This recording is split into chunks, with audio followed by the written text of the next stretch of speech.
let's talk about Carter Coughlin. You brought him up.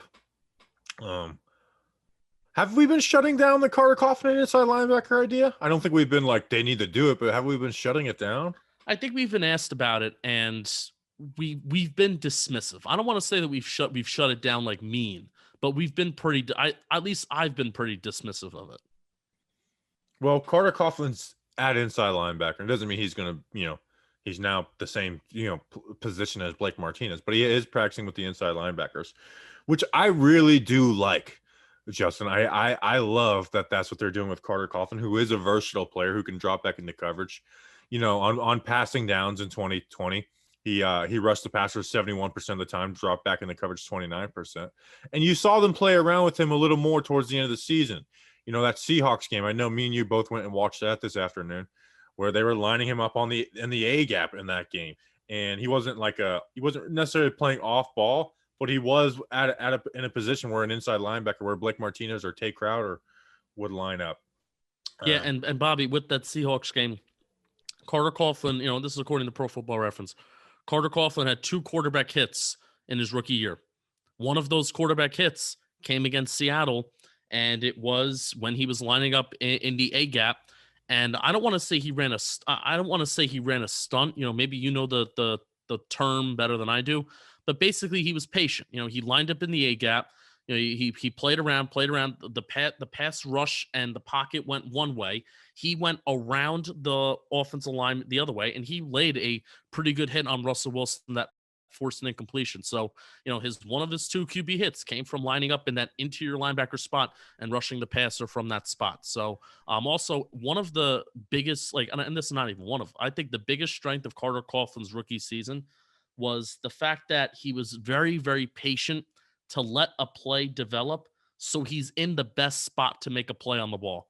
Where he's not a guy like Tay Crowder who's going to play incredibly fast and maybe he's going to miss a play. Ryan Conley got that same little critique from his rookie year, but we like that. But Carter Coughlin has always been, he was a guy in 2020 that really showed the patience to let a play develop, set the edge, get good separation, and then make a play on the ball from there. So that's why I think he can work at interior linebacker.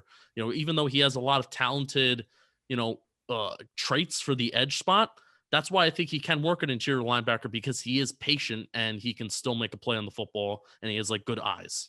And you don't have to take away those edge reps, Yeah. You can use him as that Kyle Van Noy role. We know he's, what did we call him? What did we call him when he came out? We're like, he's kind of like a poor man's Zach Bond. And that's something we talked about, Zach Bond, of playing that Kyle Van Noy role. The off-ball linebacker term that I'm putting in quotes.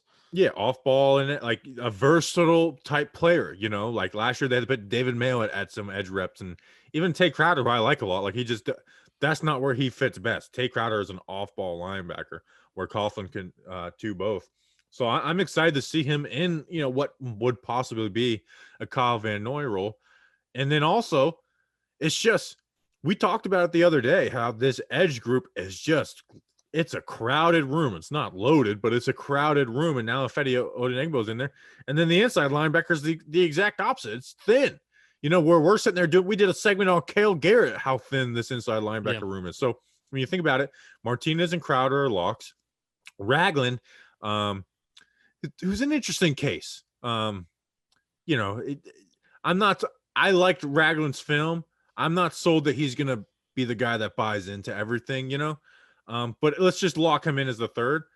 We got no ties to anybody at 4. It's Devontae Downs and Cale Garrett. And now, I'd put Carter Coughlin, that's someone they invested a draft pick in, someone who has ability.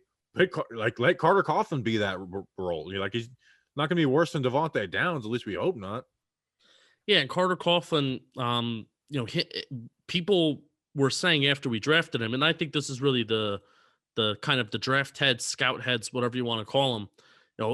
His skills translate into being an off-ball linebacker. So people were saying that. Now, I think we disagreed with it just because of the production that he put up at edge, and kind of you watch the film, it's like, this guy's a really good pass rusher. So him lining up at interior linebacker the first day the media is granted access to OTAs, that I think really what it's doing is it's increasing his chances to make the roster, and what, like you said, what is already a crowded edge room.